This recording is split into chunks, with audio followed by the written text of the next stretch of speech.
প্ৰথম কথা হৈছে যে আমাৰ কংগ্ৰেছ দলৰ ইতিহাসত কৰিমগঞ্জৰ যি প্ৰাৰ্থিত্ব বিশিষ্ট অধিবক্তা হাফিজ ৰছিদ আহমেদ চৌধুৰী ডাঙৰীয়া অসমৰ কংগ্ৰেছৰ ইতিহাসত প্ৰথমবাৰৰ কাৰণে ৰাইজৰ মনোনীত প্ৰাৰ্থী হিচাপে তেখেতে ইয়াত প্ৰাৰ্থিত্ব পাইছে।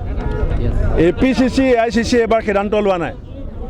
ইয়াৰ শিক্ষকসকল, কৰ্মচাৰীসকল, উকিলসকল, সাংবাদিকসকল আপোনালোকে মোক কৈছিলে যে আপোনালোক যদি জিকিব লাগে আপোনালোক প্ৰত্যেকগৰাকী সাংবাদিকে মোক কৈছিলে ইয়াত যে হাফিজ চাহাবক ইয়াত কোনো হৰুৱাব নোৱাৰে।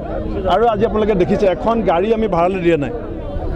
আমি খালি মিটিং হ'ব বুলি মাইক এনাউন্সমেণ্ট কৰিছোঁ।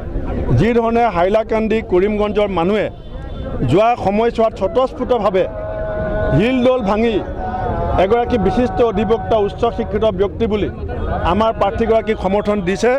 মই কৰিমগঞ্জ হাইলাকান্দিৰ মানুহৰ ওচৰত চিৰকৃতজ্ঞ। আৰু আজি মই কৈ থৈ গ'লোঁ যে এই সমষ্টিৰ ৰিজাল্ট ইতিমধ্যে ওলাই গৈছে।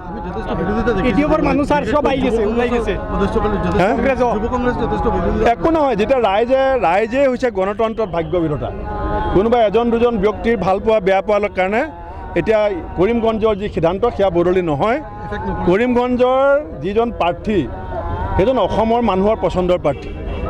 গোটেই অসমৰ মানুহে কৈছে যে এইবাৰ বদৰুদ্দিন আজমলৰ বিকল্প অসমৰ ভৱিষ্যতৰ সম্প্ৰীতি ভাতৃত্ববোধ শক্তিশালী কৰিবৰ কাৰণে অসমৰ মাটিৰ পৰা BJP RSS ARDFৰ সাম্প্ৰদায়িক ৰাজনীতি নাইকিয়া কৰিবৰ কাৰণে হাফিজ আহমেদ চৌধুৰী ডাঙৰীয়া জিকাটো অসমৰ স্বাৰ্থত জৰুৰী হৈ পৰিছে। আৰু সেই সিদ্ধান্ত কৰিমগঞ্জৰ মানুহে ল'ব। একো নাই, এজন দুজন একো চিন্তা কৰিব নালাগে, অহা যোৱা চলি থাকিব।